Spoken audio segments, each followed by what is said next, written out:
jerk faces? It's your boy Andy, and you're watching Nocturnal Transmissions, brought to you by the Circle of Jerks podcast. It's a conversation you could be having during the day, but having at night.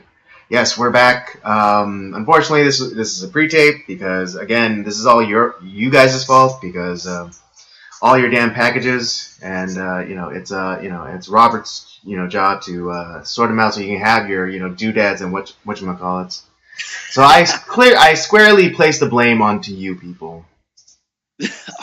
Finally, I'm not to blame this time. I know, right? I'm feeling, maybe it's the beard, but I'm feeling a little bit more charitable.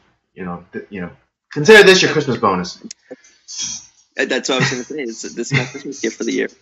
Yes, this is consider this your again. Consider this your Christmas bonus. Yes, we're back. We're back at full strength. It's not just me this time. But we're actually be able to have a conversation this week. So let's get this conversation started.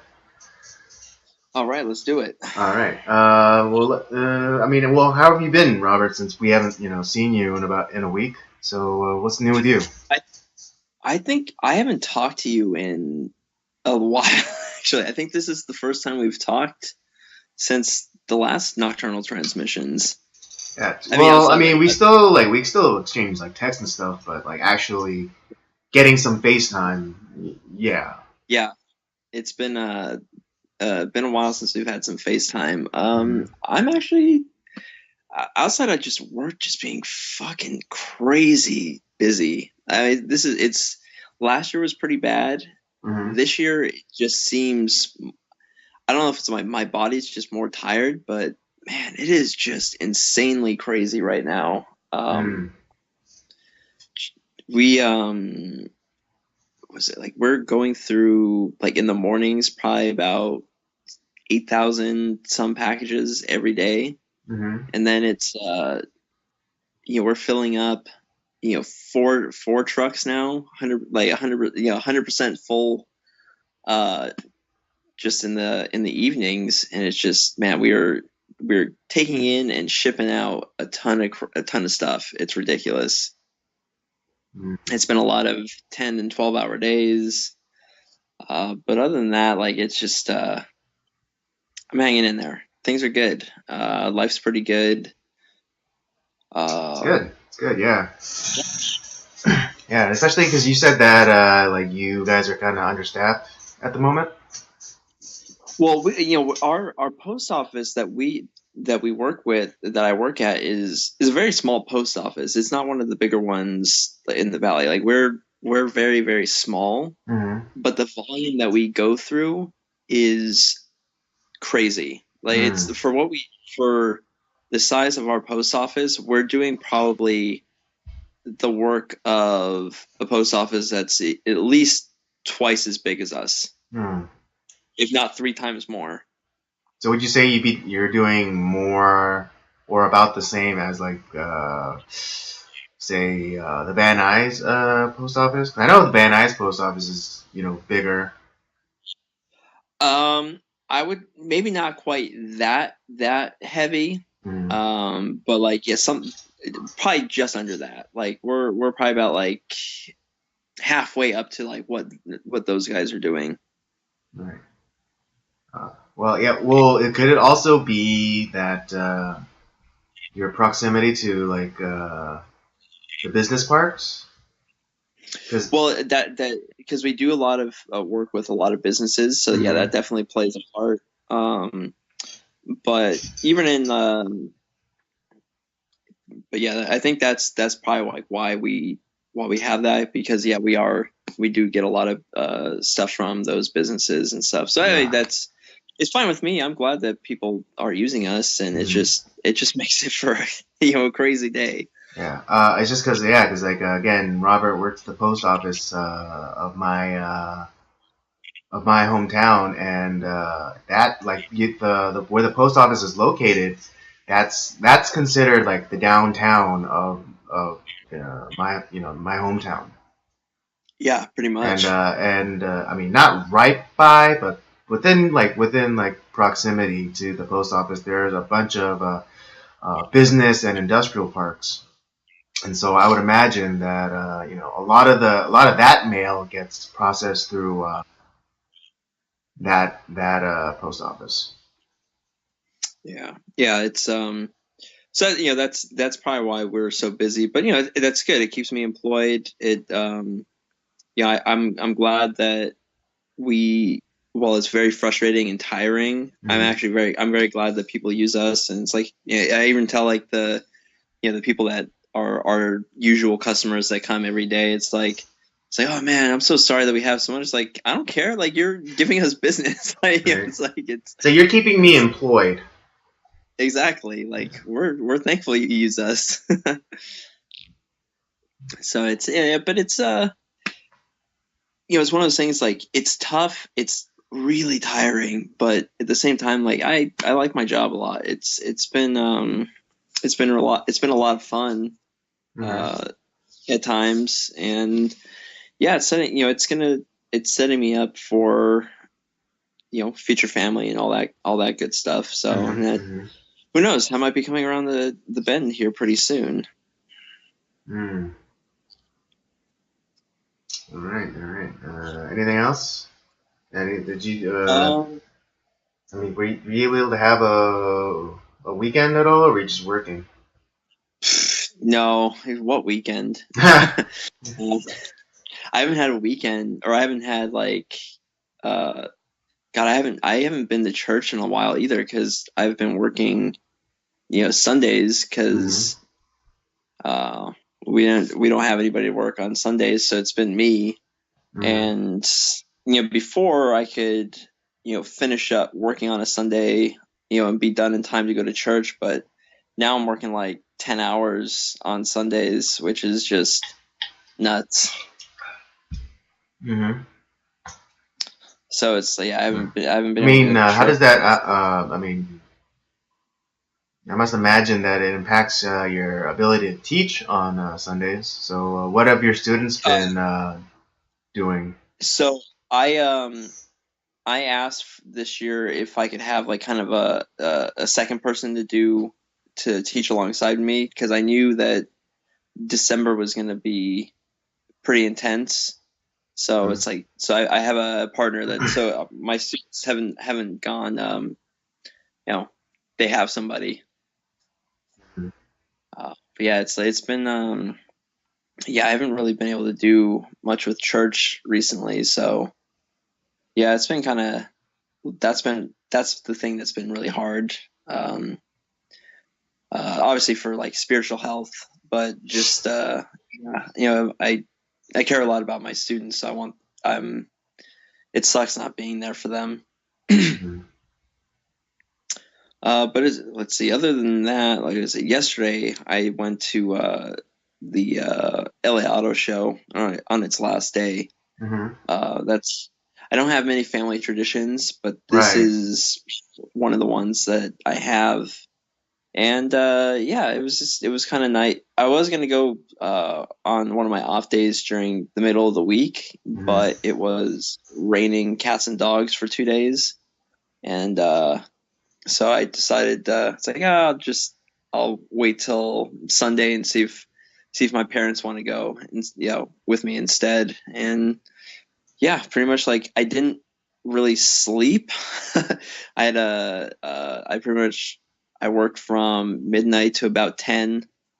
Went to the LA Auto Show, and I was tired, but it was good to go. I'm glad I went. Mm-hmm. Cool. Any standouts from the show this year? The thing, some of the cars that were surprising to me is, damn, I really like, Buick is not an old man's car anymore. I'll say that. Yeah, I mean, in They terms had of like their designs, yeah, they've really stepped it up. the Buick Regal Mm-hmm. is, I think, a really nice looking car. I like that a lot. Mm-hmm. Um, they just brought out this Buick Regal wagon that looks pretty slick. Um, it's like, yeah, it's, talking about, it's like, oh, it's not an old man's car anymore, but here's a station wagon. Um, I don't know. I kind of have I'm kind of a sucker for station wagons. I think they're kind of cool. Mm-hmm. Uh, Yeah, there is like this. this unusual cool factor about it. I know because usually when you think of station wagons, you think of what is it, moms and soccer practice and things like that. But there's Right. a weird kind of there's a uniqueness to it too, like where what is it? Because it's like it could be almost like it can be almost like kind of like a camper at some points, and Yeah. there's a lot of versatility with the station wagon. Yeah, what I liked about with that Buick Regal station wagon is like, man, it has so much room. Right, As far as exactly. like when you lay down the seats, they lie completely flat, so you have a lot of room. So if you're going on let's say a road trip with like a girlfriend or a spouse or whatever, it's like you have enough room to sleep side by side in the back with the seats down. Like Right. if you don't want to like so you have that. And it's not like doesn't have a ton of power, but it's man, it was just a nice car. I would really like to test drive that. Um, but what else did I like? Cadillac's display was pretty good. They had some interesting things. They have a new SUV crossover thing that looks pretty cool. Hmm. Uh, I'm kind of the Lincolns. They have some interesting vehicles out. Um, their SUV is pretty interesting looking. I think it was the not the Aviator. It's crap. I'm drawing a blank on the name, but it's just a really nice looking car. It's got a really nice. Their sunroof option is really nice. You get a lot of. How about the Navigator? No, no, not the Navigator. It's they have new names because the what would be the quote unquote Navigator is now the Aviator. Huh. And then their smaller SUV is something else, and that was the one that I liked. Was their smaller one? Why? But okay. Yeah, Wait. So wait, wasn't the Navigator the kind of equivalent to the Expedition yeah, it to was that Ford? giant. Yeah, to Ford. Yeah, yeah, So it then was like that so then like giant. they came out. So Lincoln came out with another one. Yeah, Or so no, they Lincoln now rebranded the makes Navigator into the Aviator, but now they're bringing out something within the a class of like the Explorer. yeah, some a little bit smaller than that, maybe like a little bit smaller than the Explorer, but yeah, kind of that same. Oh, Um, right, because you said it was a I- crossover or something. right. So I So would like say like if not you as much like cargo space. right, yeah, not as big as the as like what the Aviator Navigator is, but Hmm. still plenty of space and yeah, it was a pretty nice car. I think it was like something that started with an N. I don't know if it was like the Nebulous or something along those lines. Hmm. And they have like this really nice like silver blue metallic color that it looks real slick. Um, but yeah, no, the show is it has its moments where where it's up, where there's a lot of like really new interesting things, and then there's other years that are not so much. This would be one of those years. I think a lot of the stuff that's been kind of going on with there's been some stuff going on, especially with some of the American car companies. So they're kind of downsizing quite a bit, and so there Hmm. hasn't been quite as much new. There wasn't as much new things um, coming out, but Hmm. yeah, there's a few standouts. Yeah. Oh, I think yeah. This year I think they're at least for Hyundai they're debuting their new Genesis line, which like it's Yep. it used to be Hyundai Genesis, but they decided that they're gonna kind of similarly how there's Toyota and Lexus now. Right. They're now branching off the Genesis as its own brand, like luxury brand with with kind of like attached to like Hyundai, but not they're like dropping the Hyundai part and they're just going with Genesis. Yeah, So it'd be like so it would be the equivalent of like Hyundai would be like Toyota and Genesis would be like Lexus. Right. Yeah. Yeah. They had that on display. I saw that. Mm-hmm. Um. Yeah, I mean it looks like like they're dropping like something like what was it called? The 9,900. Something like that. Yeah, the K9000, I believe it was. But I mean, I saw some of like a lot of YouTube videos, from like I guess influencers that they invited to go check it out, and it looks like a pretty damn nice car. In all honesty, I'll say this: Hyundai has come a long way from when it first debuted here in this country. Yeah, like back in like the 80s. Yeah, I remember. It's funny because my uncle actually had a Hyundai car back then. Yeah, I still remember Daniel's dad. He had a 1988 like Hyundai Excel, like that little hatchback thing. Mm-hmm. No fucking shocks in that thing. It was a manual, and for what little power it had, like Dan's dad was a wild man behind the wheel. Uh-huh. I mean, especially with no shocks, when that thing would hit like a bump or whatever. I mean, we were. Yeah, you were bouncing around in there crazier than jumping beans, right? Yeah, and it's like holy shit! Like this is a piece of shit car. Yeah. It didn't have any like the real like comforts like shocks or power steering. Fuck no, it did not. They were. Yeah, so like when you turn the wheel, you really had to like turn the wheel.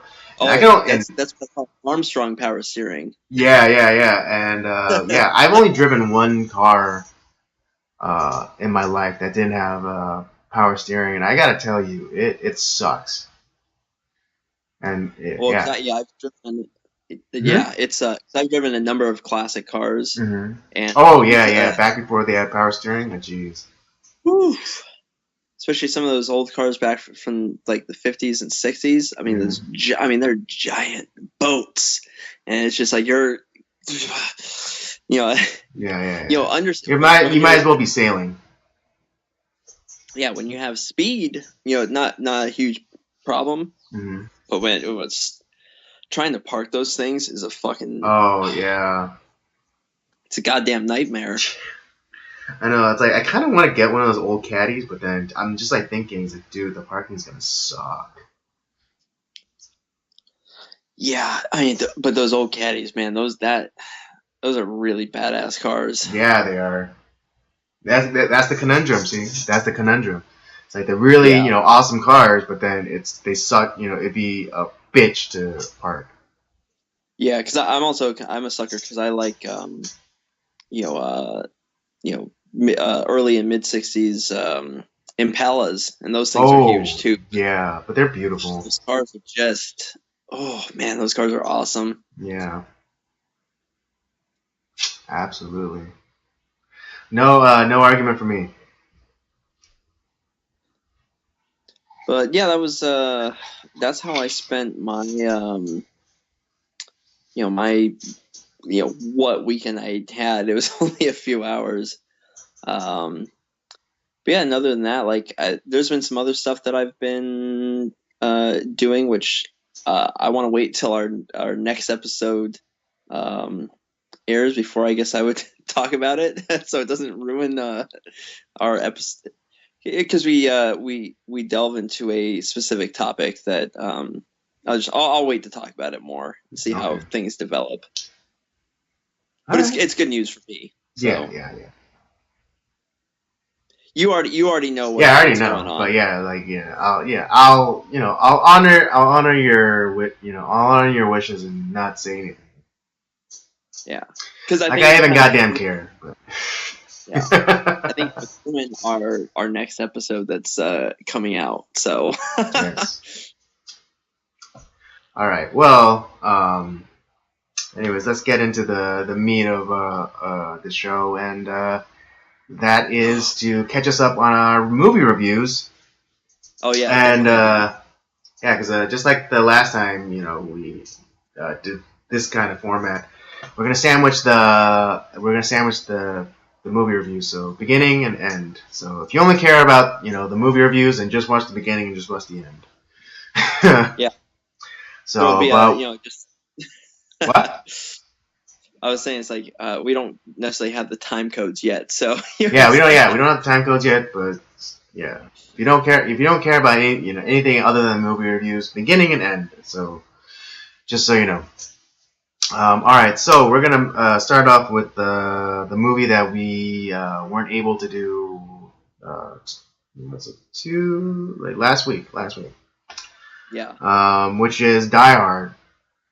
And it falls within the theme of this month of off Christmas movies. Because we could have been lazy jerks and just done Wonderful Life and whatever. But Great. yeah, great movie. Don't not to take away from It's a Wonderful Life. It's one of my favorite movies. Um, it's interesting if we had the mind to it. Could we have also considered Citizen Kane an off Christmas movie? You're right. I think that would be. I would agree with that. Right? Yeah. I mean, well, but we already have our schedule, so. Maybe next year. Yeah, maybe next year. We only have one movie left, and we've already just set out the schedule, and so yeah. So yes, this last week's was supposed to be Die Hard, the first one, and for those of you who don't know or are too young to know, it's the story of Officer John McClane, and he is separated from his wife, and he gets he gets invited to her company's Christmas party, kind of unbeknownst to her. Um, And during this Christmas party, a group of terrorists come and seize the building. Um, but luckily for our hero, he is not with he's not captured and placed with the others, but he kind of runs around the building, running afoul of the terrorist plot, which is not to start some great grand revolution or affect some sort of political change, but it was just to steal all the assets that were within the office building, within the company's safe. Right. And so yes, I mean we're not the first ones to kind of do this or even debate it, but it's a long kind of history of whether or not to consider Die Hard a Christmas movie. But I am fully in the camp of considering Die Hard a Christmas movie.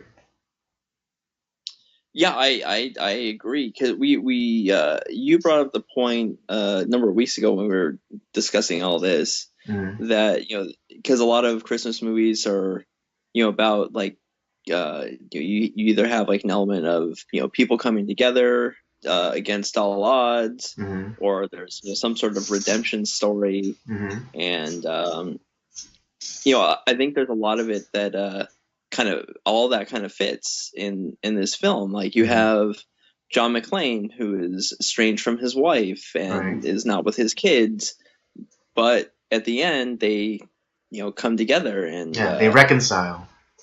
They reconcile.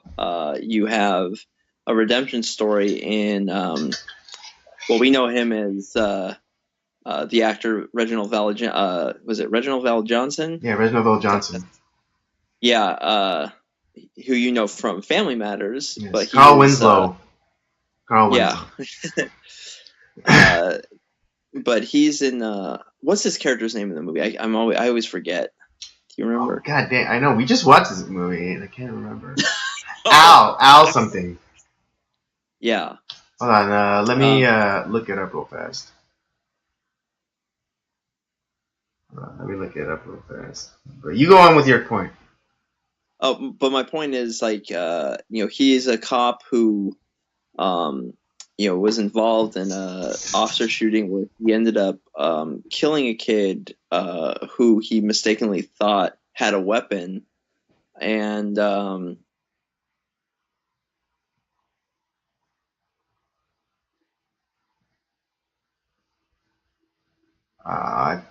Shoot, I think we lost Robert. Yeah.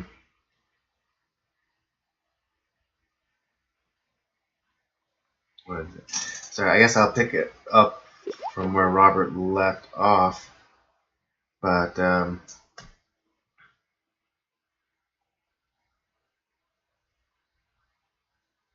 oh bloody hell!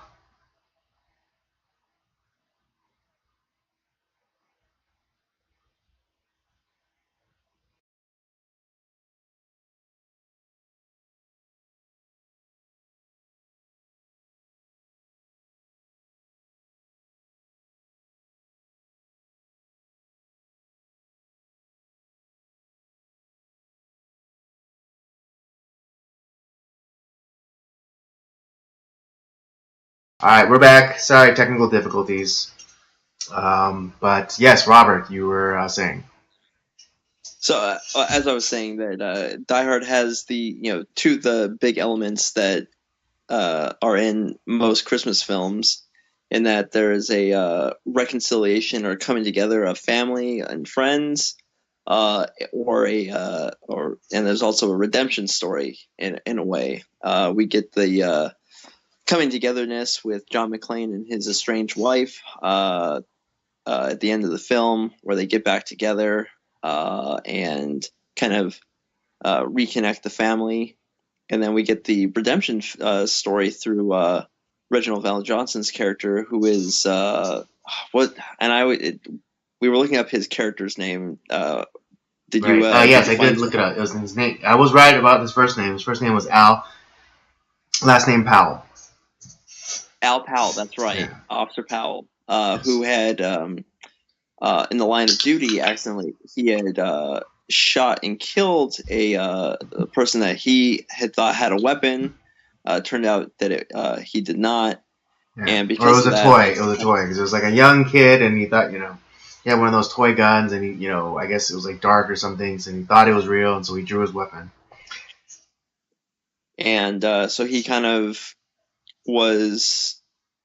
I don't know if it was self-inflicted or if he was just not really allowed to do certain things as a cop, and had kind of just like was definitely pun unintended. He was gun shy. He didn't really Right. want to be Yeah, in no, the because action. like when, because he was probably on like some administrative like administrative like clerical work because when he was talking with McLean, he was saying that like, oh, I was actually on my way home when I got the call, and so we do see him picking up some Hostess pastries, presumably for his wife. We're not we're not 100% sure if that's true. I mean, unless you watch the second movie, then you're 100% sure who's it for. But he got the call about gunshots being fired, and then he was the closest patrol car uh, to the scene, and so away he goes, and it advances the story. Yeah, and so yeah, I would totally agree that this is this is definitely a Christmas film. Yes, I mean, yeah, because again, just like just as I told Robert, yes, every Christmas story, there's redemption, a reconciliation, coming together of a family or a community, and this Die Hard has all those things. Yeah, and if you also like ass kicking action, this is definitely the movie for you. Right. I mean, because Die Hard was kind of unique, a unique movie for its time because you had during that time you had like your Schwarzeneggers, your Stallones, um, basically muscle on muscle on muscle. And here comes Bruce Willis as John McClane, who's kind of dumpy, kind of like dad bod ish, and That's right. and he goes and he like kicks, he kicks some like serious terrorist ass, and so it's like it totally broke the conventional norms of the action hero. Right, and it's funny because I would think like one of my favorite action heroes is John McClane. I think John McClane he's an awesome. So yeah, he is a legitimate action hero. We're not let's not try to take anything away from it. He's a legitimate action hero. But yeah, he's definitely not like whatever Schwarzenegger would do in his action roles as like the Terminator or Predator or Running Man or I mean, you could even like argue it's like even not even like Mel Gibson either, who is, but yeah, definitely. I love Die Hard to death. I think it's one. Now, the first one is not my favorite one. Right. Yeah. I mean, yes. You. I think in another stream what is it? You expressed that the third one, Die Hard with a Vengeance, is your absolute favorite Die Hard movie. Absolute. That's my absolute favorite Die Hard film. But the first one is very, very good, and it is a Christmas film. Yes, and also something I realized. Die Hard, the first Die Hard is probably the most conservative movie within the Die Hard franchise. Explain that. Okay, well, because first you have this man, and he's put in like the most direst and most preposterous situation possible. Okay. And he's able to hold his own. And you might be able to you might say yes, but he's a policeman, so he's had some training. It's like, okay, fine, granted, but still, so like he even has like that kind of in the beginning when Hans Gruber, played to perfection by Alan Rickman, goes and kills the CEO of the company. He starts running. He kind of has like this kind of internal conversation with himself, and it's like, "Oh, John, why didn't you, stop him? You could have stopped him. You're a cop. You're supposed to do something." And he's like, but then he kind of reasons with himself, like, "Well, then, like, if you did, then you would have probably died too, or you would have been caught and like, and put with the others, or you, at the very worst case scenario, you'd be dead." Right. Right, and so he's having a real response or reaction to the situation, not like a Stallone or a Schwarzenegger where he would he confidently like kick in the door and like start spraying bullets. He realizes like the absurdity of the situation, and also like how outmanned and outgunned he is. Yeah, that's a really good point because I forgot that he was in that scene when the CEO was killed by Hans Gruber. Exactly. Yes. But also then, I'm sorry, continue. No, there's a lot of those moments within the film as he's going through where it's like, he's having that like internal dialogue. It's like he's like the constant like internal monologue. When it's like in the famous lighter scene in the air duct. It's like, yeah, come out to California, have some dreams, it'll be fun. Yeah. Oh man, it's like I feel like a. Yeah, it's like now I know what a TV dinner feels like. Yeah, that was the one. Yeah, some like really great one-liners too, and it was funny because I was thinking of starting off with the review with the most famous is yippee ki motherfucker. Oh yeah. Oh, because he has this on the radio. He's talking about like Western films and stuff Right, like that. yeah, and like they're like there's this kind of like sussing out between the two main characters of John McClane and Hans Gruber, where they're trying to figure they're trying to they're trying to suss each other out, and Hans Gruber is like trying to make this cultural reference, all these cultural references like, oh, are you just one of those you know culturally bankrupt Americans who grew up watching too much like Gary Cooper Yeah. and things like that, and and those of you who don't know, like Gary Cooper, he's famous for playing kind of like morally upright law types in Western movies, Right. right? But then John McClane retorts back, like, actually, I'm more of a singing cowboy. Oh, Who does he say? Was it Gene Autry? no, it wasn't Gene No, it wasn't. Autry. God, I can't remember it was another like famous like Western star. Yeah, like, it wasn't. But it wasn't like the star like you would think, like a Gary Cooper type. It was like more of like the singing cowboys. Yeah. Yeah. Oh, Roy And Rogers. Roy Rogers. Right, that was the one. Thank That's you. Yeah. Right. It Yeah. was Roy Rogers. Yeah. It's like yippee ki motherfucker. Right. Yeah. But anyway. Yeah, but anyways, back to my point of how this is like the most conservative Die Hard movie. But then he also then tries to reach out for help to the local police, and then the local police come, but then they're easily duped into thinking that this it was just like a false alarm, and so like he sees he sees the sirens, or he sees the lights from the cop cars, and all of a sudden he's like, yes, they're coming, and then but then all of a sudden like they put in a quick call, it's like, oh yeah, we're just having a problem with the security system.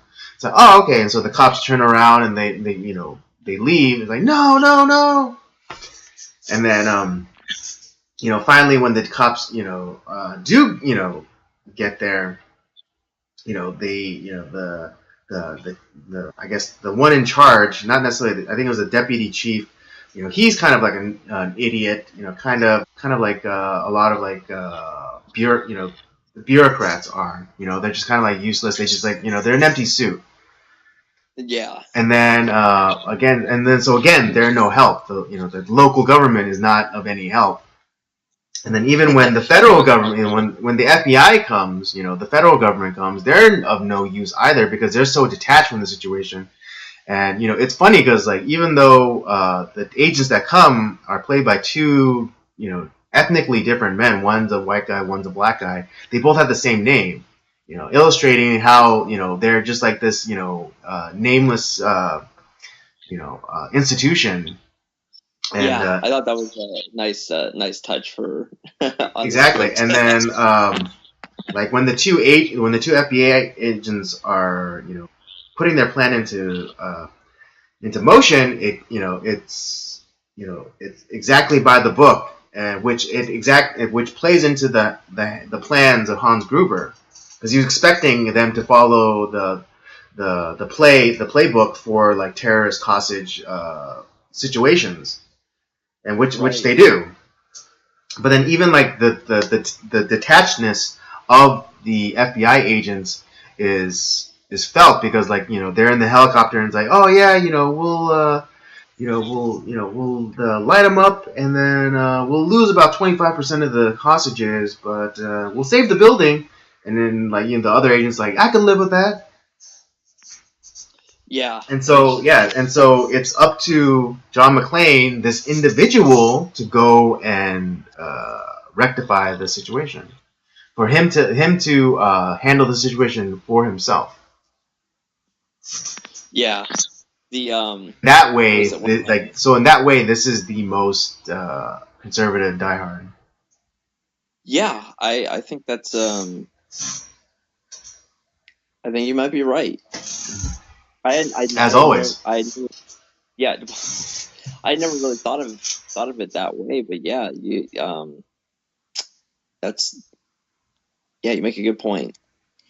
The one of my favorite scenes from the movie too was I think it was right as Officer Powell is getting involved, and he's trying.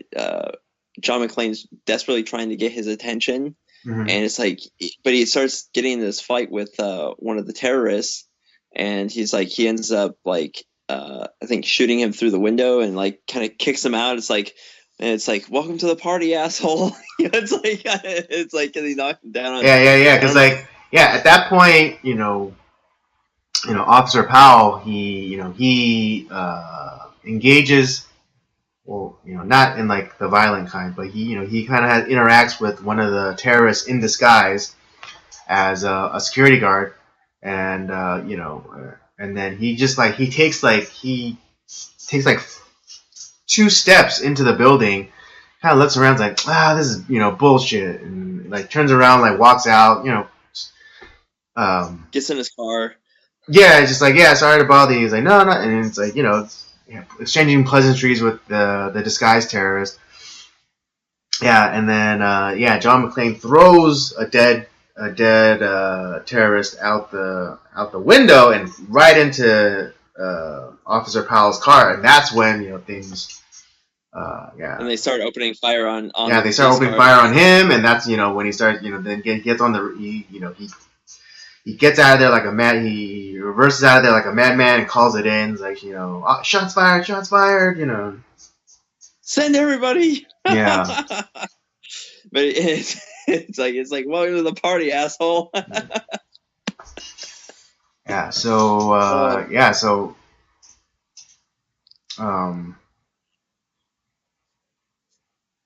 This movie. This is like one of the really one of the great movies from like the era of of the 80s. And I think it just ticks all the boxes, all the checklists, and it should definitely be on everyone's watch list. Oh, absolutely. Yeah. Did you know that they sell that the first terrorist that John McClane kills, and he like writes that message out on his sweater? Oh. They have that. I have a machine gun now. Yeah. I was very tempted to buy it. Dude, that'd be the best holiday sweater ever. Hell yeah. Yeah. I'd rock it to every Christmas party. Oh, absolutely. But yeah, is it technically, we've been watching a ton of classic films, throughout the year, and does it hold up to like, would I hold it in the same to the same candle as like a Casablanca or some of those type of films? No, it's not that type of film, but right. This is definitely because I'm a huge fan of action films. I would say this is probably it's right up there as like one of my top action films of all time. Right. Well, I mean, again, I wouldn't necessarily equate a Casablanca with Die Hard, but I think in terms of satisfaction, they're the same. In terms of like getting like that kind of personal satisfaction derived from watching the movies, I think they're on par there. It's a great movie. Yeah, and it's like, and and like all the good guys, or at least the 2 main good guys, John McClane and Al Powell, they both get their reconciliation. They all get their redemption. John McClane in him getting his wife back, but then also Al Powell when he redeemed himself as a police officer when he is able to take action against one of the terrorists. Yeah. And what I'm referencing is spoiler alert. It shouldn't be a spoiler alert because it's been over 30 years. But spoiler alert. One of the terrorists that John McClane seemingly kills off you know, uh, he miraculously appears with a gun and about to shoot McClane. All of a sudden, a few shots ring out, and then we see the end of the barrel, and all of a sudden, a tight shot of the barrel, and all of a sudden it opens up, and you see Officer Powell. Uh, you know, was at the other end of the gun. Yeah, And that was basically, fulfilling his arc within the story. He was this cop. He killed a kid. He didn't think he could ever draw his weapon again. But when the situation demanded it of him, he was able to step up and fulfill his function as a peace officer.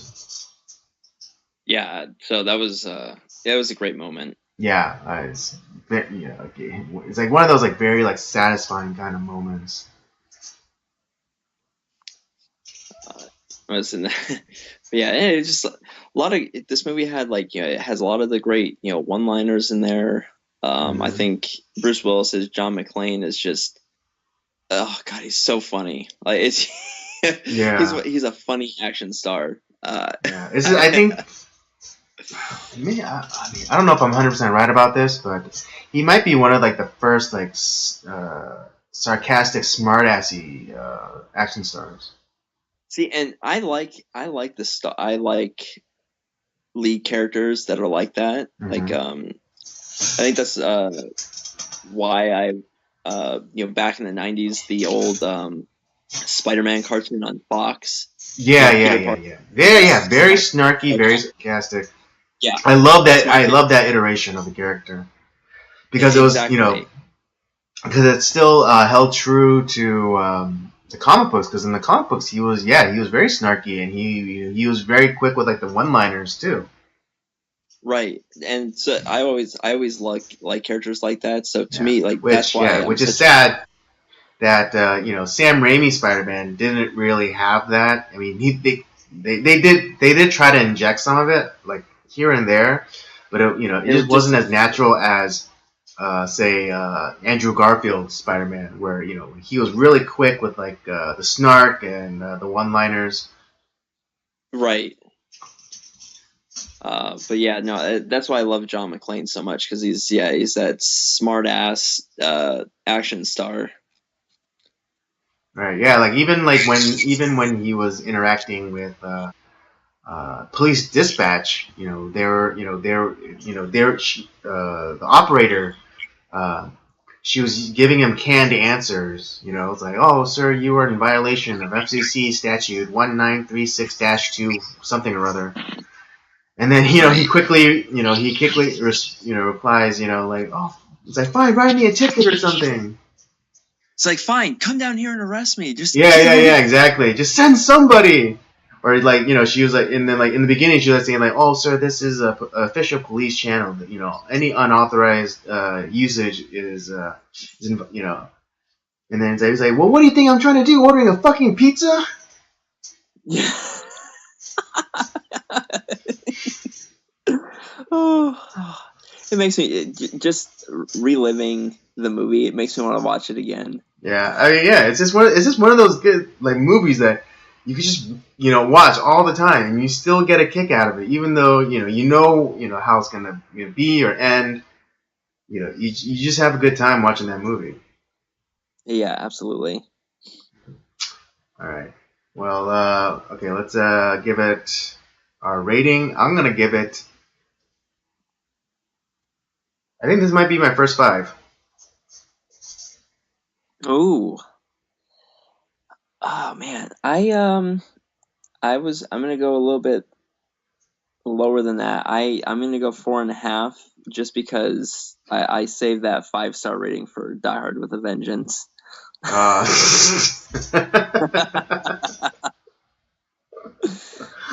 Oh, whack.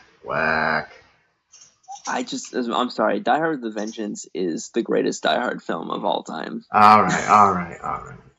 Plus, hey, and it's technically, to me, it is the spiritual successor to the original Die Hard, because the bad guy in that one is connected to Hans Gruber. All right, yeah, okay, fair point. All right, so there you go. There you have it. There's our Die Hard review. I give it a 5. Robert gives it a 4.5 because he's lame. Yeah, so now go and watch for yourself. And let us know. If you feel the same way as either of us, or not. You could tell us that we're completely wrong, and we have, or give us your own assessment of the movie.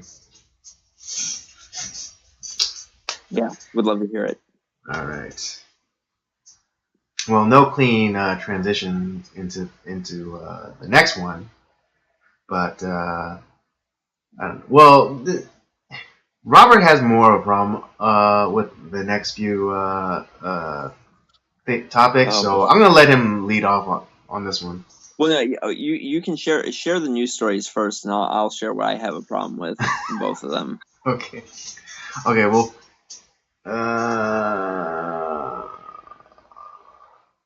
does it matter which one I start off with? No, it doesn't matter. They're both just daggers to my heart. Yeah, melodramatic much? Yeah, jeez. All right. Well, all right. I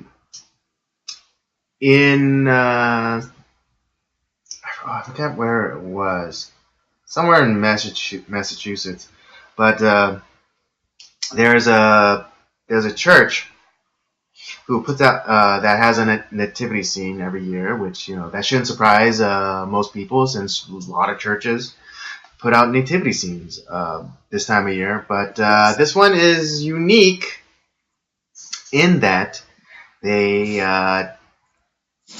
tend to dress it up with political messaging.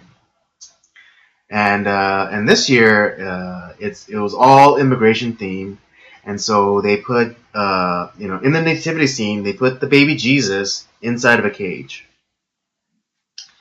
and then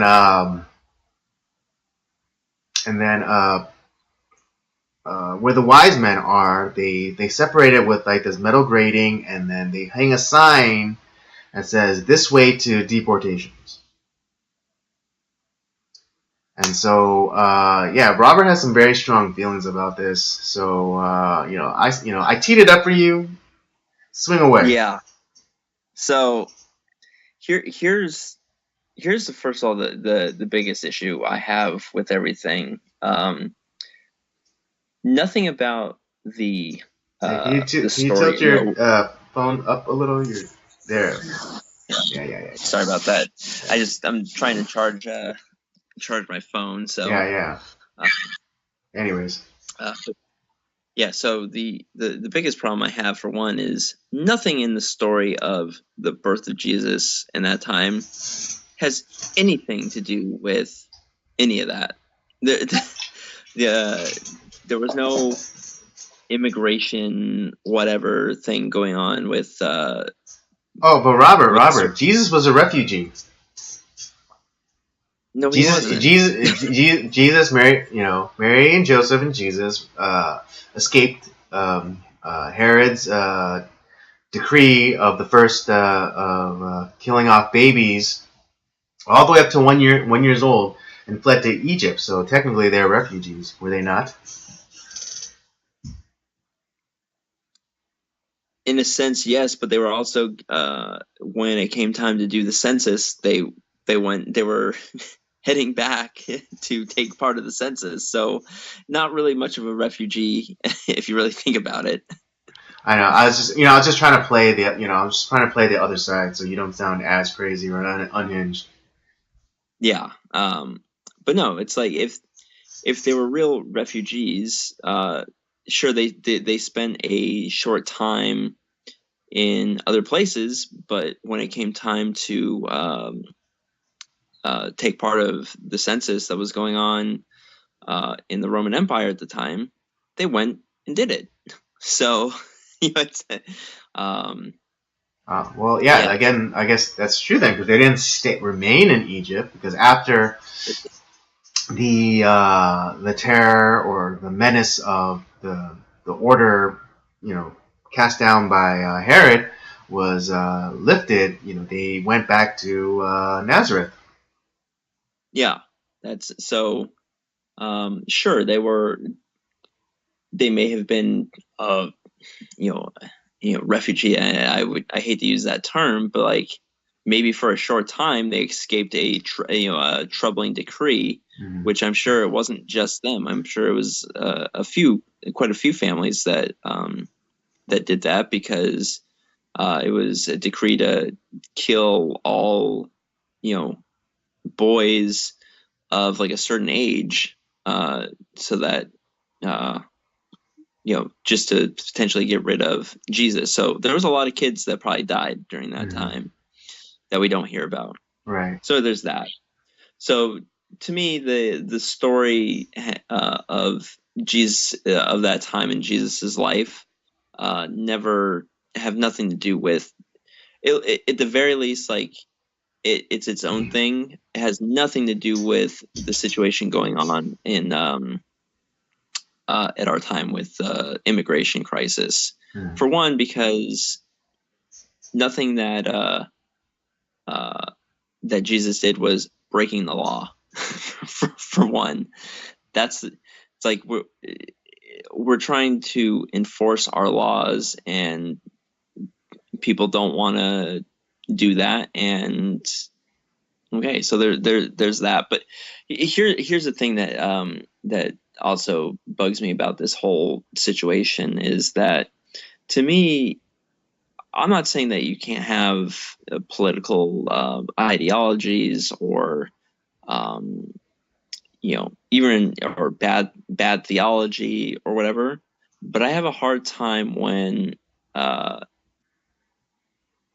because here's the thing. For me, church is one of those things, is a time for us to come together as believers to we worship together, we have fellowship together, we share meals together, we study the Bible together. These are all supposed to be unifying elements. That's kind of the whole point of church, is to come away from the things of the world, the dangers of the world, and have a place where we can congregate together in peace and unity. And sure, there's always going to be strife here and there, but I have a hard time when leaders of a church pull stunts like this to kind of create a political message, or to make things about race or whatever, because to me that defeats the purpose of what church is. Now, I'm not saying that like we Or to shouldn't even be virtue signal. right, because let's be honest, those people don't give two fucks about the people on the border. Because instead of creating this kind of display, it's like, okay, well, why don't we go down to the border and let's do something, whether it be handing out water, or doing something of like trying to help out the poor, or or at the very least, like being able to, like, hey, why don't we there's a lot of craziness going on down there. Why don't we pray for people that are going through this, both on both sides. Let's and but it isn't any of that. Like, it's nothing that was done there accomplishes anything. And I'm one where I don't think that stuff like this belongs in church. I don't, because I think I've mentioned before where there was something going on with my church, and obviously, like, I'm white, but I go to a Korean church just like you do, and there was something during a message or something that we were doing, and it was kind of a race thing, and it's like, oh well, hey, white people. And like, for me, like, I personally don't care when people bash white people, that's, But like when it's an official like church event, and it's like, well, that's actually not. I don't find it very appropriate, because that's not the point. Like, we come together. Like, we are no. The Bible states that we're no longer Jew or Greek, male or female. We're not. We are now of the body of Christ. That's what unifies us. It doesn't matter what our skin color is. It doesn't matter what background we come from. It doesn't matter our bloodline, because now we are adopted into the family of Christ. That's what's important. And this whole stunt that this Catholic Church pulled off, which I'm not going to get into. Let's not get into your beef with the Catholics. But this is, first of all, it accomplishes nothing. And to me, I think it perverts the story of Christ, the beautiful show of God's providence through this time, and it just and I think it also falsely represents what's actually happening down at the border, and why it's alienating a whole another group of people who are just wanting our laws to be enforced. And we kind of make it look like, it's those white people, they don't care about immigrants and all this. Like, no, we don't mind immigration. That's we've all at some point had our families immigrate to this country. That's not a problem. The problem is that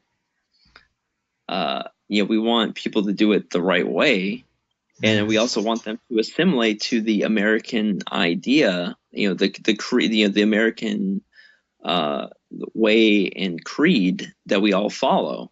And a lot of these people don't want to do that. They don't care about that. That's shown by, like, if they really cared about, it's like, I really want to be an American. Okay, why? And I'm not saying that you shouldn't, fly your, care about your old country or your heritage, but I wouldn't be displaying like the country that you're fleeing from, that you supposedly hate, as you're trying to come into this country. It doesn't make any sense. But it's just, it's not,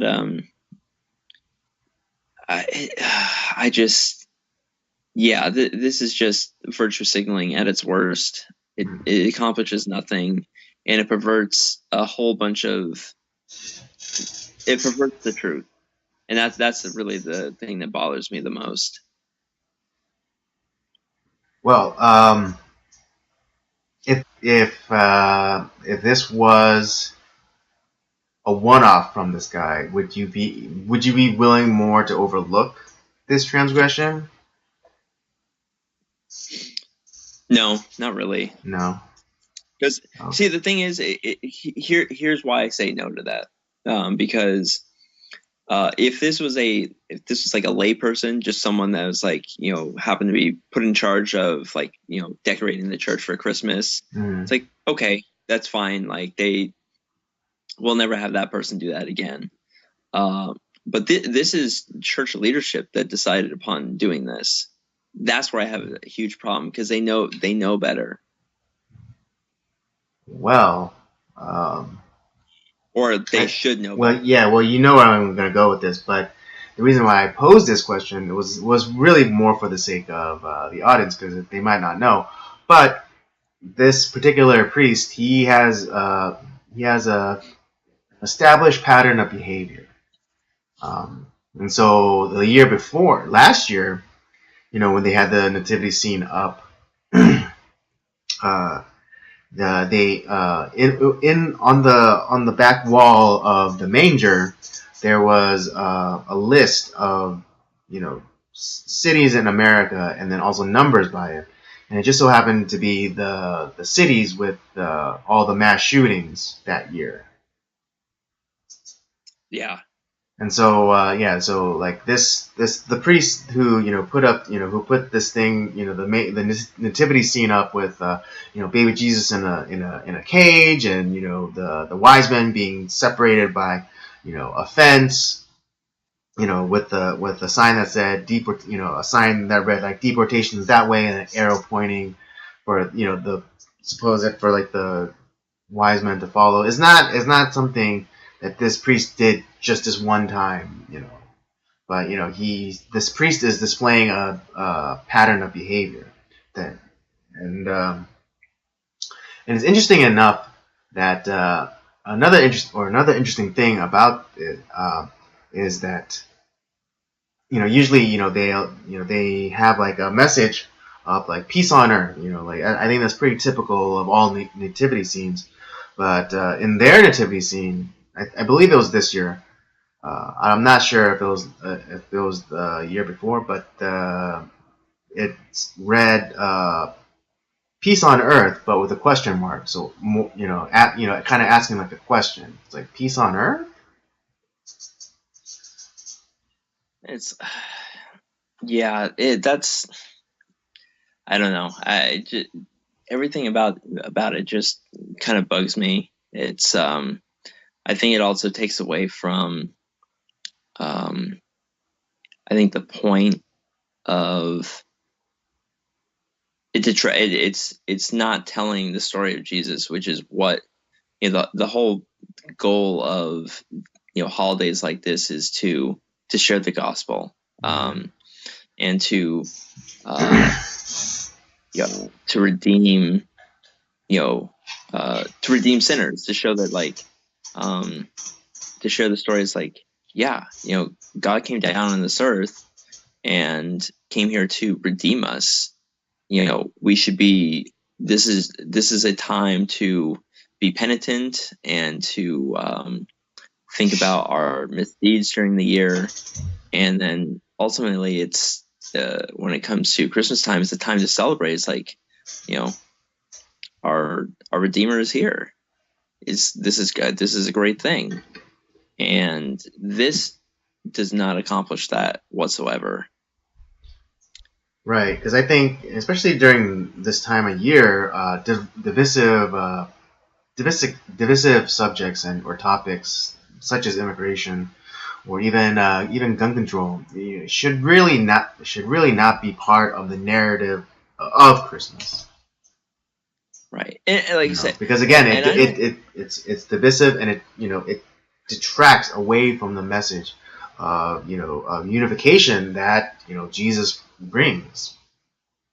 Right, and that see, that's something that to me that is one of the biggest issues that another big issue that I have, because uh issues like this, I'm not saying that, like, don't have thoughts or feelings about these issues. I mean, they're important, don't get me wrong. Mm-hmm. This stuff that we talk about all the time is important. Obviously we lean to a certain side, but to those on the other side of the aisle, it's important to them, and to some degree. And I'm not saying don't care about, like, these topics, but the whole point of church is to be unified within the body of believers, and shit like this is causes division, and that's one of the things that is the Paul rails against that in a lot of his letters to the different churches. Like, especially the Corinthians, they were Corinthians and Galatians, where it's like they were buying into things or doing things that caused great division within the church, and it's like you're acting foolishly. It's like, stop it. and this would be one of those things where you're perverting part of the gospel story, and you're creating division and while doing it. And I think I have a huge problem with that. Mm. Mm-hmm. Mm-hmm. Mm-hmm. Yeah, because a lot of times, this is the time of year, people think it's like, oh, you know what, maybe I should start going back to church again. But if I was a conservative Catholic, I'd be like, you know what, and that was maybe that was the only church that was close by me, and it's like, well, maybe I should go. And then you see something like that, it's like, well, fuck that, no. Right. Right. And now you have pushed away people that may have been open to listening to the gospel, and you've kind of closed the door.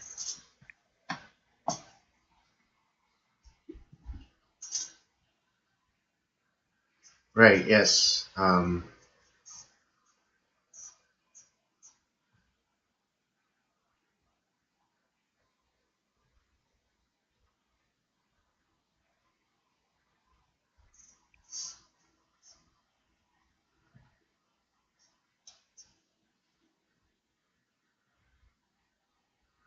Yeah, I'm sorry. I'm just trying to look up where. Yeah. Yep. It was in Massachusetts. Yeah, Because well, I had said Massachusetts, but then I wasn't 100% sure about that. But then I was remembering like was the story first, I think, or like the priest talked to someone from the Boston Globe, but then I didn't want to assume that just because he spoke to the Boston Globe, it was in Massachusetts. But yes, it's confirmed it is in Massachusetts. yeah. Well, that doesn't surprise me. Yeah. Yep. So I guess you have you said all you Yeah, have to I don't. say on this matter? I have nothing else to say. All right. Well, okay. One last thing that Robert's gonna hate, and their news came out that that a pretty popular recording artist, who started off as a Christian recording artist, but then as kind of somewhat broken into the mainstream. Uh, came out and expressed that she was uncertain whether or not homosexuality is a sin. Yeah. So here's where I have a problem with this. Do go on. That so the uh, I don't know if she's still currently a like a worship leader or a singer at church or whatever, but being in that type of position, and it does it carries a huge responsibility, because you're the one that is um, leading that time of worship with through the congregation. You're kind of the person that is trying to through music and through prayer, filling the place with God's presence. I mean, it's kind of and for the fact that someone like in her position doesn't at least have a rudimentary understanding of the Bible, for one, is kind of alarming. And it's one of those things where it's she if she had said something like, I don't really like how some Christians have treated um, homosexuality in the past, and I want to do more to um, share that they're we're all sinners alike, we all have different issues, but I want to be able to kind of open a dialogue and still like be able to share the gospel and show them God's love. Okay, great. I'm 100% behind that, because I mean, we in the past as Christians, we've tended to not do very well when it comes to homosexuality. And I think a lot of it has to do because it's a sin that's like kind of right in your face, whereas a lot of the other sins that we don't care about are more of internal, private sins that we have. And I'm no, I'm no saint. Yeah, you know this. Yeah, I Oh, I curse. know.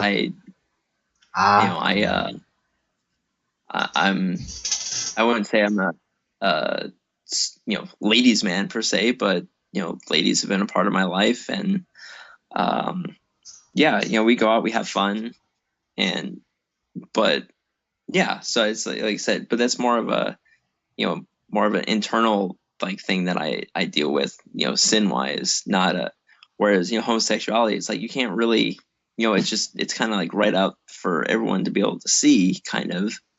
And I think that's where Christians kind of like, well, at least I'm not that. Let's hate on that because we can see it, which I think has been definitely the wrong approach. But she didn't say that. No, that was not her point. Her point is showing that it's like she's clearly not read the Bible, in which Right, I it's think like, some of her well, comments were like, well, she said like, I've read the Bible, but I haven't seen anything that's expressly states that homosexuality is a sin. Maybe maybe someone else who's read the Bible can let me know if there are passages, if those such passages exist. And I think it's a little off-putting that someone who claims that they're a Christian and who got their start within the church to say such things, knowing that there are verses condemning homosexuality. well, and I'll do a couple things here. So a lot of people point to, there's a couple things people point to. It's like, okay, well, in the Old Testament, obviously it was in as the law was being written down, it was there, and you could say, well, but Jesus kind of fulfilled the law, like, so we don't really need to think about that anymore. It's like, okay, I disagree, but I'll grant you that. And some will say that it's like, well, Jesus never really spoke out against about this. Like, oh, well, I also kind of tend to disagree, but okay, yeah, there's that.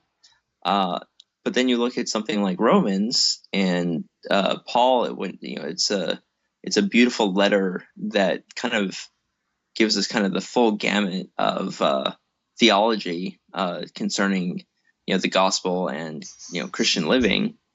And in the first chapter, he talks about how we are all terrible, we're all sinful, we don't deserve what we've gotten, or what the grace that we've been given. But he talks about how people were choosing for themselves to that they're evil, and that they were given into having lusts and what the hell is the word I'm looking for? Sexual relations with same-sex partners and stuff like that, or with animals and yeah. So basically, depravity.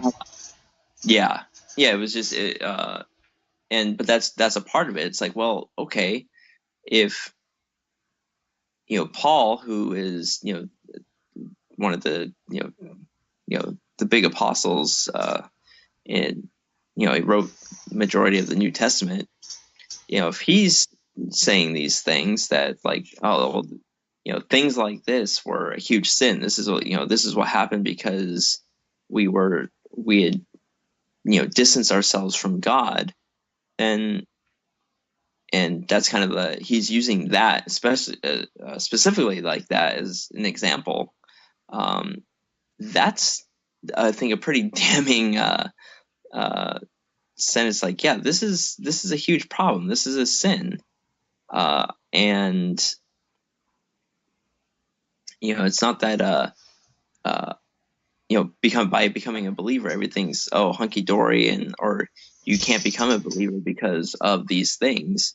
That's because a few chapters later he talks about, it's like, yeah, we can't change anything. And it's like God gave us this free gift. We just have to take it, and through that we're justified, even though we are going to sin, and we may sin in those ways. And but the fact that this supposed worship leader who says she's read the Bible, which I highly doubt, um, and saying something like that, it's like I don't think she knows exactly. I don't think she knows what she's talking about, and that's a really damning problem for someone that's supposed to be like a leader at church. Right. My kind of my kind of I guess analysis of it, um, the whole thing is like, well, because I think there's difference between like God's the law that was written and I think the standard that He set, you know, uh, and the standard that He set was from from creation, from when He created the animals, male and female, He created them. And the same, and to men, into man, He created them, male and female. And I think that's and in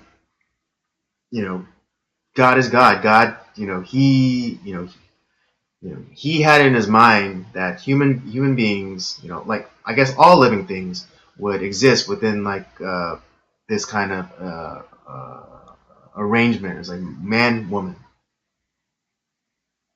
and that was set, and that was set up to the at the very beginning. So I don't, I think like there weren't any laws expressly saying. I think that I guess that's why there had to be laws expressly saying that that homosexuality was wrong, because it broke God's standard or went against God's standard. Right. Oh yeah. You bring that's also a very good point as well. Mm-hmm. And let's also premise this too, because people are going to think, oh, you're homophobes. Like, I no, know, right? we're not saying we're not going to I can only hope. Yeah, it's like we're not going to hop in our Trans Am and go, gay bashing in West Hollywood. We here at the Circle of Jerks podcast and Nocturnal Transmissions and all permutations of shows that might come out from under this umbrella. We do not care if you like to take it in the butt. We don't like we don't care. We don't. But if you if you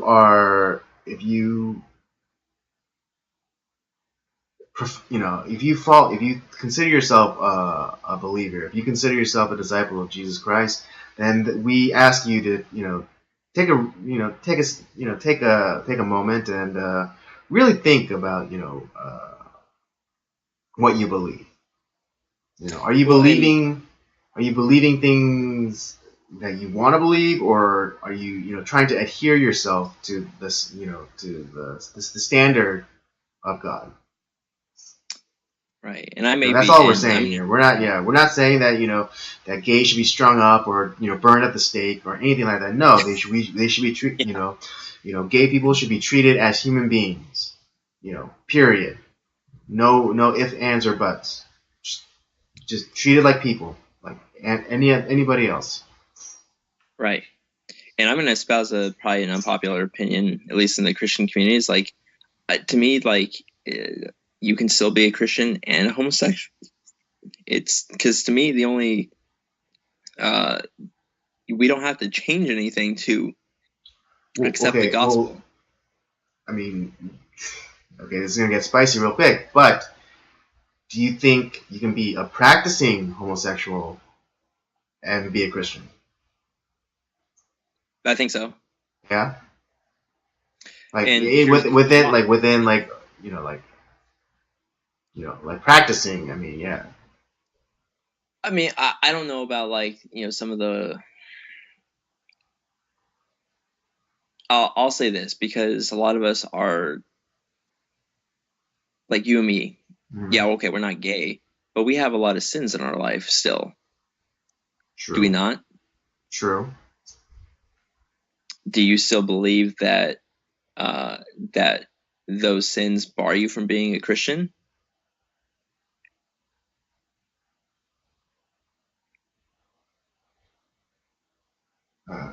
Wait, do I believe that those sins bar me from becoming a Christian?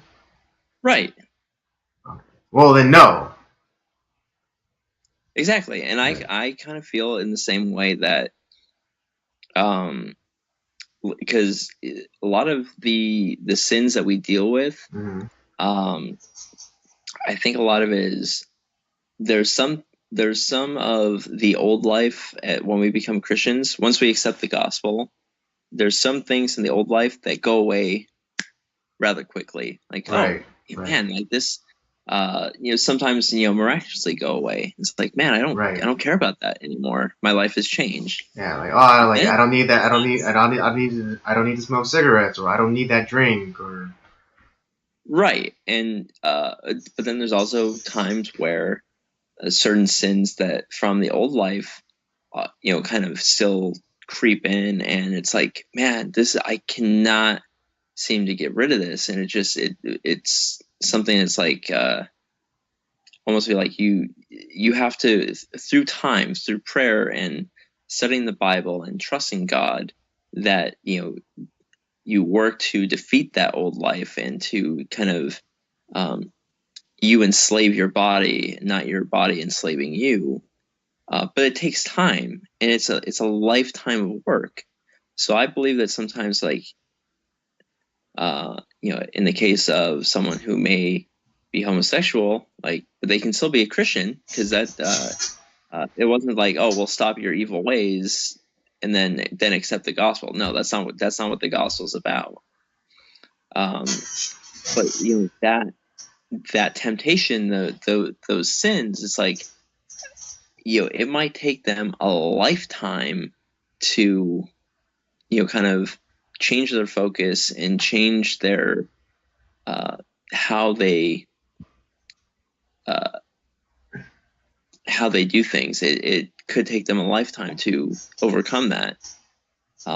And you know what? Like, I don't, just like whatever sin, like someone may have. It's like, that's the only, to me, the only unpardonable sin is not accepting Jesus Christ in the gospel. hmm. Because that's the only one where that's the only sin that's gonna have you go into hell. Right.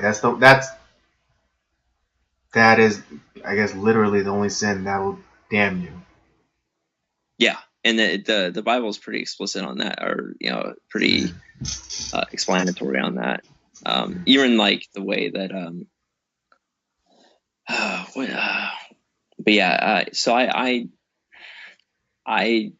think that someone could be a practicing homosexual and still be a Christian. Just like, yeah, you know what, I've slept with women before. I still technically do. So yes, but I don't think that's keeping me from being a Christian. Spoiler alert, people out there watching. I mean, I'm I'm not necessarily like lambasting that out there or saying that like I'm you know uh that I'm doing something right, or that like, oh, I'm this great person, I'm doing something right, and it doesn't matter if I do this or that. No, I know it's wrong. They know it's wrong too. But sometimes it takes a lifetime to overcome those issues.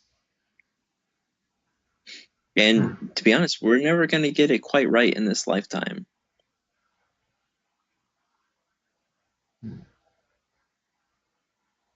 And so Okay. I've learned to, it's not that and I'm not taking sin casually either, because that's dangerous. Right. But Yeah. I think the Galatians teaches about grace, and that's a tough thing for people. People like lists of do's and don'ts and strict rules, uh, and but actual But liberty do you and think? freedom. But don't you think? Like sometimes, like especially for like baby Christians, like strict, some like strict guidelines would be beneficial. Yeah, I'm not. Yeah, I don't think. There's also Paul also talks about like, yeah, we have liberties and freedoms to do, to do things, but there's potential that by doing that, it may hurt someone who is a young Christian who doesn't know any better, Mm-hmm. and it's like it may cause them to go back into the old. Right, yeah, cause them to backslide, cause them to stumble. Exactly, and so it's and is it? I'm trying to think. Is it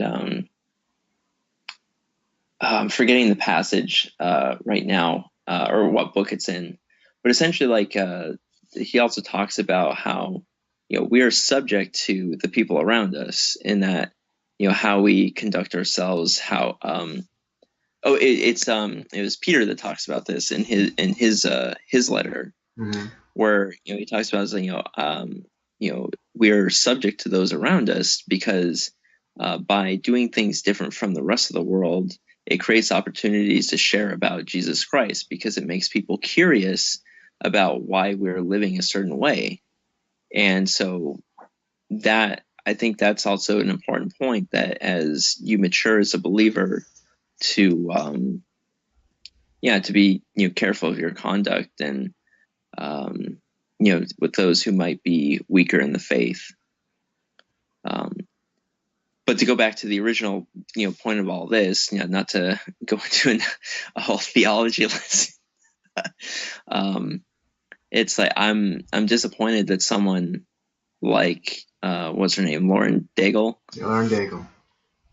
Yeah, that who should know a little bit better, and I'm not, and maybe she was, I don't know if she was put in a situation where she was asked a question and she kind of stumbled on her words and didn't quite say what she wanted to say. I don't know the whole that Well, I that think side. the only trap that she fell into is the trap of going mainstream.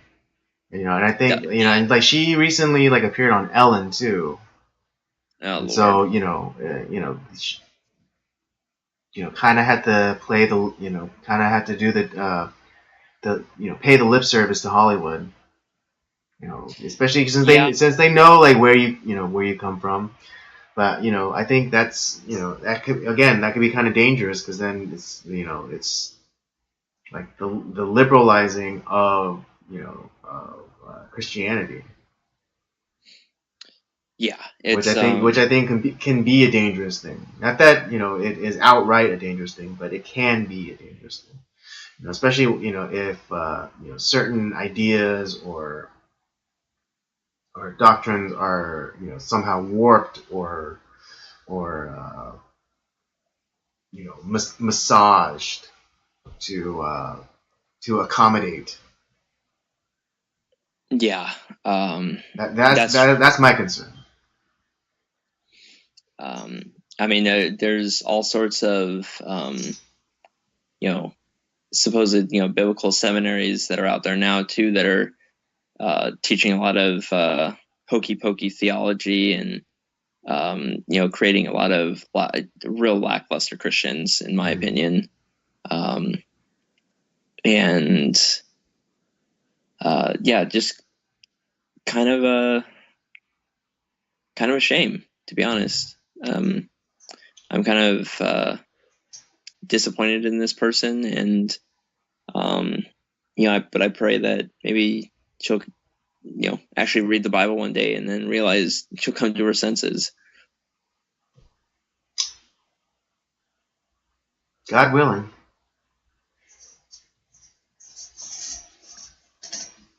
All right. Well, I think we said all we have to say on this subject.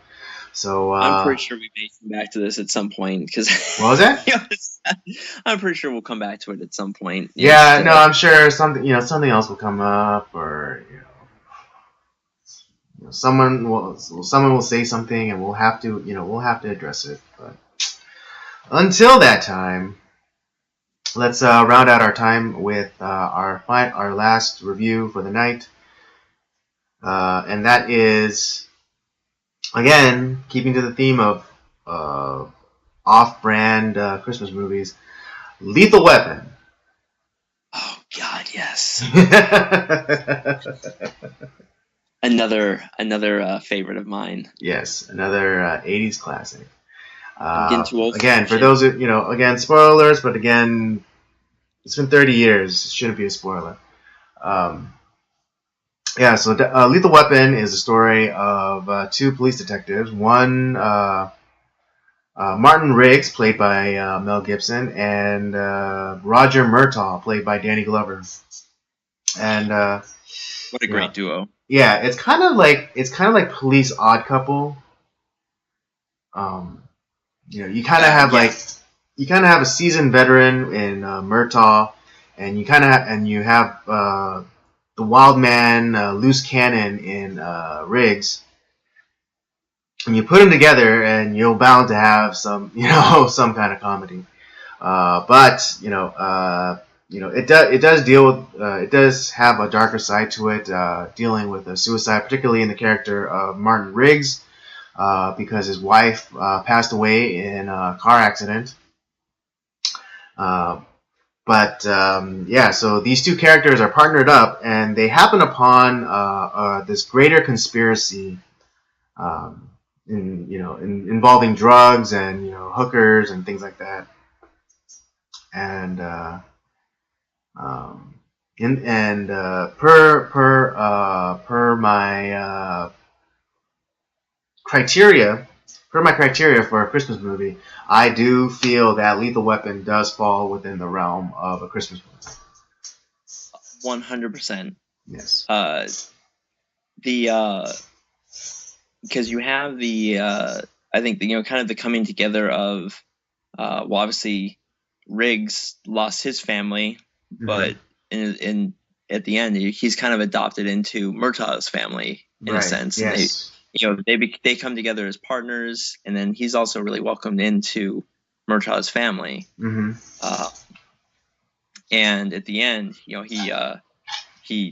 I think one of the really touching scenes was like Riggs hands Murtaugh the bullet that he was like, this is yours. Like, this is the bullet that I kept putting in the gun every night before. Right. Yeah. But I mean, for the audience, Riggs, he carried a hollow point bullet with him, pretty much all the time, and at least in one scene, which is kind of to indicate or to let the audience know that he is suicidal. He chambers the round. He cocks the hammer back, and proceeds to stick the business end of the barrel into his mouth, and and he kind of has like these kind of like false starts, as it were. He does the motion of doing, he does all the motion, of killing himself, but he doesn't really go through with it because something pulls him back. To his admission, it was the job that kept him from doing it. Right. Yeah. He was still able to derive some sort of purpose from his work as a police officer to keep him from killing himself. Although, there were times where he would display just how on the edge he was. One being his talking down of a suicide, of a jumper off a building. Great scene, by the way. Which is a great scene because he first approaches it as a very kind of like easy kind of affair. He's like, "Oh man, I'm just here to talk to you," and then the guy that kept threatening is like, "Don't come close, don't come any closer, I'm gonna jump." And so he joins them out on the ledge, kind of breaking police protocol. And then, he entices the guy to a cigarette, and then, he slaps cuffs on him and says, "All right, if you die, then I die." And then, which I guess kind of distracts him long enough to where, for the police department to set up the airbag at the bottom, and, Riggs like, "Oh, let's just jump. You brought me all the way up." Huh? He's like, oh, you want to jump? Come on, let's jump. Yeah, Oh, so you yeah, brought me all the way sweet. up here. So he's like, and so like, they both jump off the building, and they land in the beanbag, the airbag prepared by the fire department. It's like just kind of like, and at when the after they jumped and landed in the beanbag, the suicidal guy, well, at this point it's like, which one are you talking about? But the one that they were called to talk down, he's like, he's crazy, get him, he's trying to kill me. Oh, great scene. Yeah, and then the next scene is like immediately after that, where Danny Glover's Murtaugh is like incensed, and he takes him into like this abandoned building, and he's like, are you fucking crazy or something? And he's like you have a death wish, and then so he like gives him Murtaugh gives him his gun, and he sticks the gun right under his chin, and he's really like pulling the trigger, and like you can see the hammer kind of like creaking back just before it's like it slams home, and it's at that point that Roger Murtaugh he realizes that Riggs is really suicidal. Because the rumor of the mill in the department is that he's either he's probably faking so he can get he can be relieved due to psychological reasons, and then get his pension, and then live off of that for the rest of his life. But it wasn't until like that moment where where Murtaugh saw Martin Riggs put the gun under his chin, and about to pull the trigger, or about to fully, pull the trigger, that he realized, like, no, this guy is really, really does have a death wish. Yeah, and it was, but yeah, it was like through their work together, you find like he found, Riggs found kind of that redemption. Mm-hmm. It's like the sting of his wife's death still lingers with him through the rest of the Lethal Weapon films, right. But at the same time, it's like he found purpose and kind of found a family. Right. He's like, yeah, the like kind of like the still like gaping wound that that he has from it. He's able to put salve on it, like in the form of his partnership with Roger Murtaugh and his family. Yeah, and I think too, I think Riggs helped Murtaugh become a better police officer too, because Murtaugh that's right. was, because Murtaugh, like there's a scene where Murtaugh and Riggs it's the first time Riggs met Murtaugh's family, and they're sitting on the boat, and they're he's kind of talking about how they're talking about the case, and they figured like, oh yeah, we kind of like solved the case somewhat, it's kind of, and Riggs like, it's too neat, like it doesn't, there's still way too many questions that and for him it bothers him, and because he's dealt with so many people where it's like the story isn't quite the story, because there's a lot of other pieces in play, and Murtaugh, I think maybe had become complacent at the point of his career. He's getting older. Because it started off like when we were introduced to Murtaugh, his family burst into the bathroom, and sing happy birthday to him, and we find out that he turned 50. So right. Obviously he didn't turn 49 and then join the police department. So he's been doing it for a while, and even his the classic refrain from Murtaugh is, "I'm getting too old for this shit." Right. And so I think he has become complacent. He from like when we are introduced to him again, we see him behind the desk, behind his desk. So you know that he probably doesn't tackle too many cases, or he doesn't he doesn't do the legwork as much anymore. Right. And I think through his so I think Riggs helped reinvigorate Murtaugh's detective skills, Right. and kind of reignited the passion that Murtaugh had for the job too, Hmm. that I think Murtaugh had lost. Right. And so I don't know. That was something that I would, because I think this is the first time because I've seen Lethal Weapon, a billion times, Right. but you kind when you're working to do a review or to analyze a film, it's Hmm. like I never noticed that before, and it's like Right. there, and kind of with the idea of this being the off-brand Christmas film, and with the criteria that you presented before we started doing this, Hmm. I was kind of looking at that. It's like, well, okay, what is how does Murtaugh get how is there a reconciliation or a change in his life for the better? Hmm. And I think this is the one for him, because obviously he had the great family, but I think he was reinvigorated as a detective through his connection with Riggs. Right. And I mean, you might also say that uh,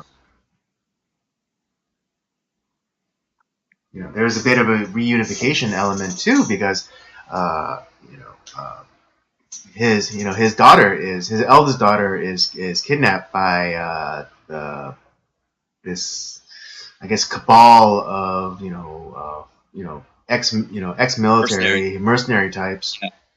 And so, like, she's taken hostage, and they are able. Riggs and Murtaugh are taken prisoner, and they're tortured, but they're able to prevail, and so father and daughter were reunited. Yeah, so there's definitely that. Yeah. Interesting thing that I didn't notice the hundred or so times I've seen this movie, but when we're first introduced to the character of Martin Riggs, there's a long shot of at the beach in front, of the beach, and then you see like these tracks, and then you see like the small road, and then you see like this road like guardrail that looks like it's been smashed. And Right. then we see Riggs, and I think there's a deeper meaning to there to that introduction, and I think I think that's the spot that his wife got into her or died. Oh, I never thought of it that. Yeah, because when we see where he's living at in a motorhome right off the beach, and then you see like the small little road, and then like you see like it like the guardrail, it's kind of like smashed up, right? And so, and Right. then presumably, when he was married, he didn't always live at the beach. No.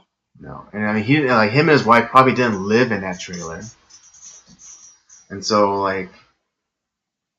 it's just, I think that's just another layer of his character constantly living living with that pain, constantly living uh, with and I think like that smashed guardrail is uh, kind of like the metaphor for like the smashed heart, or like the scar that his wife's death left. That is a. I mean, nah, crap. Now I'm gonna have to go back and watch it again, because yeah, I guess I never. I mean, I noticed the guardrail, but I didn't really think of it as anything deeper than that. But you might be right. Yeah, I mean, yeah, because it's like, because for some reason I forgot how she died, and then but then some, and then when Murtaugh was talking with the police shrink, she was saying like, oh, I think his wife's death, because of the car accident, has really affected him, and I think he's really on the edge. And I was like, oh, car accident, and I saw there was like, there's a street right. There's a street with like a guardrail right outside of like the kind of like the parking lot, at the beach where Martin lived, and it's kind of like smashed up. And I was like thinking, like, oh, that's kind of weird. And then when I heard her say that, like that Riggs's wife died in a car accident, and then that's when it like I was like, oh my god, he's living at the site where like she died because Yeah. because kind of like common sense like. They probably didn't like when she was alive. They probably didn't live at the beach. They probably lived in a house or an apartment or something. Because living at the beach in like a trailer or whatever. That's kind of a single guy thing. Right. So yeah. So the idea that him and his wife live at the beach in that trailer, I don't necessarily buy. But him living there so he could. What was that? I don't think they did either. Yeah. So yeah, that was just a neat little thing that I caught. I don't know. I might be completely wrong, but I think it's an interesting thought. Yeah, it's an interesting thought. It's an interesting theory.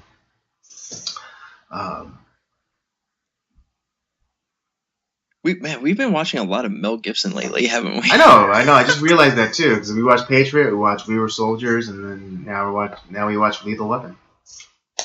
Yeah. I mean, damned if he's not good at all the roles that he's been in. God, yeah, he's. Well, Mel Gibson's one of my favorite actors. Crazy as he is. Yeah, it's interesting though that how because Mel Gibson's an Aussie, but he seems to have lost his Australian accent. Yeah. Yeah, because if you watch some of the old Mad Max movies, which were made in Australia, yeah, he had more of an Australian accent back then, back in the late 70s, early 80s. I have to admit, I've never watched any of the Mad Max films. Oh, I think we have our next theme. Maybe, yeah. I would post-apocalyptic. Oh, we could do that. Yeah. We could do that as a month. I'd like that. Yeah, very cool. I mean, anything else you have to add, Robert? No, I think to me, you kind of this is also if you really think it's kind of the kind of changed how we think of action films too. Mm-hmm. Similar to how Die Hard is. It's like not the typical. I mean, you look at Murtaugh's you would never think of Murtaugh being an action hero, but he ends up becoming kind of that type of hero. And, right. Mm-hmm. It's and the combination of Murtaugh and Riggs, that's one of the great action duos. Yeah, it's very much like the Reese's Moment, chocolate and peanut butter. And and kind of like what we talked about today is there's a redemption on both sides, but it's also kind of they're they play off of each other's they kind of hide each other's deficiencies. Murtaugh or they make up for they make up for each other's deficiencies. Whereas Murtaugh's more of the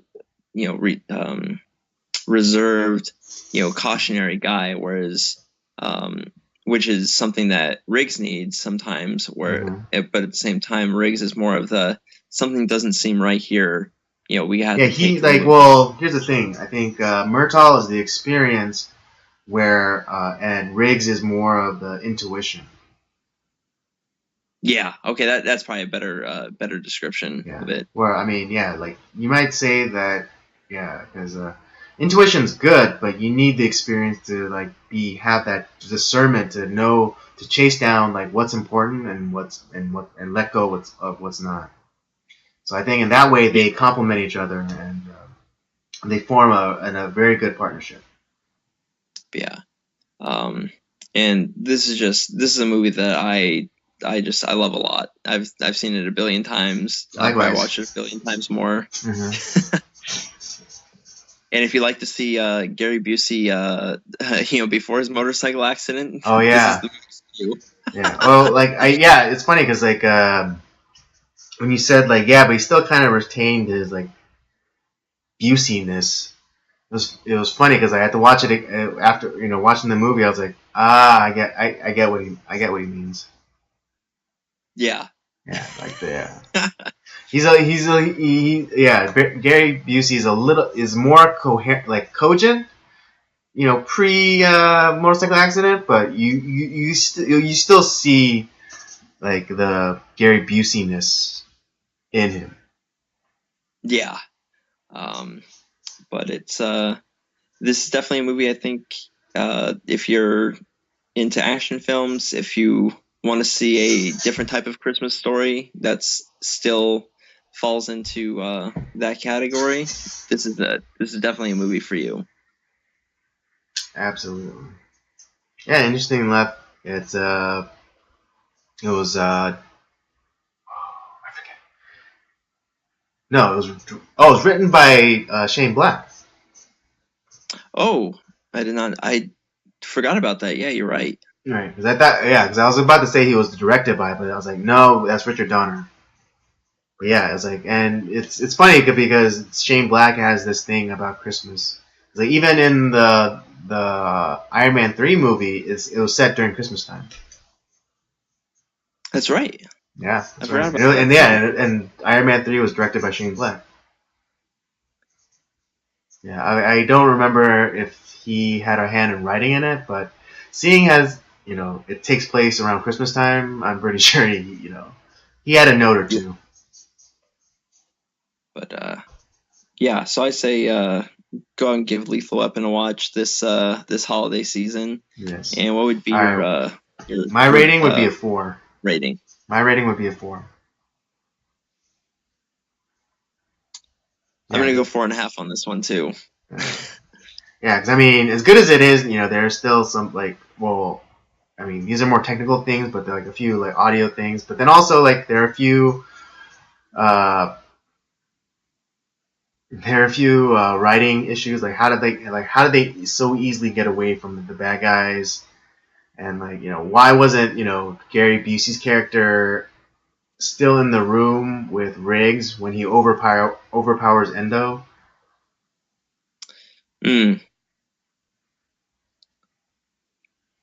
Because he was just torturing him. So where did he go?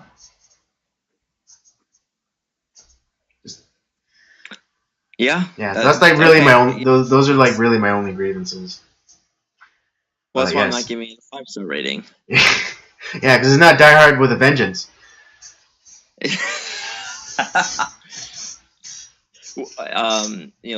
Before we end it, do you consider the first one? Is this your favorite Lethal Weapon? I don't know, because 2 is pretty good. Yeah, 2 is pretty good. I've only watched the third one maybe a couple times. Yeah, me too. The third one kind of goes under my radar. I've seen the fourth one. Yeah, the fourth one's pretty good. Yeah, the fourth one is a solid kind of send off, and kind of a nice kind of way to cap off the franchise. Oh, but 2 has a special place in my heart because we get a character like Leo Getz. Yes, that's right. Leo Getz. Oh, yeah, that was the. For some reason, I keep thinking that was in 3. I know he's in 3. He's in the rest. He's in the rest of them. But but for some reason, I think that we were introduced to Leo Getz in the third Lethal Weapon, not necessarily the second one. Yeah. I would probably say number 2 is my favorite, just because Leo Getz is just such a he's an awesome character. Well, although I will say that maybe my favorite one-liner is from 2, and which is it's uttered by Murtaugh when that guy was about to kill Riggs or something, and he shoots him. And it's it's just been revoked. That's probably my favorite one-liner. Oh, oh boy. Yeah, that's a. See, I would say probably two is my favorite of the Lethal Weapons. All right. All right, fair enough. Well, okay, So that's I'm giving the first one a 4.5 because it's not Lethal Weapon 2. So there we go. okay. This movie Okay. is because this movie does not have Leo Getz in it, so it's remember, I remember watching a little. I remember watching two a little bit later. I was like, damn. Like, I thought Leo Getz was like hilarious, but seeing like watching him as an adult, like, damn, this guy's so annoying. But I still love him. yeah. Well, that's his shtick. He is kind of that like annoying bastard kid. He's kind of the thorn in the side of Yeah. He's the Murtaugh kid. Riggs. He's the kid brother of the Lethal Weapon series. Exactly, and that's kind of like why he's so funny. This is true. All right, well that will do it. That'll do it for our review. Robert gives it a 4.5 because it's not Lethal Weapon 2, and I gave it a 4. Definitely should be part of your must-watch lists. Absolutely. And yes, and I guess we're gonna close it out here tonight. I hope you enjoyed. I hope you enjoyed it. It was a long one. Admittedly, it was a long one, but you won't know because I'm gonna cut out a chunk of it. Yep. But nothing that you'll miss. We'll fix it in post. Yeah, I'll fix it in post. You mean? God damn it. All right, that'll do it for us tonight. Thank you for joining us. Don't forget to join us every Tuesday, sometimes even live at 8 o'clock, 8 p.m. Pacific Standard Time. Don't forget to check out the library of other of shows and videos that we have. Up by Up Down, the most recent episode 15 featuring our good friend Christina Park is available. So check that out. Don't forget to check out the other Nocturnal Transmissions episodes. All ordered chronologically for your convenience. And also don't forget to check Rob's channel if you're into old school gaming like Nintendo or Game Boy or what have you. Up by Up Down, it's all down there at your pleasure. Don't forget to follow us on our various social media accounts: Twitter at PodcastCOJ and Instagram at Circle of Jerks Podcast. Well, that's it. And for Robert, we'll say good night and see you later. Peace out, guys.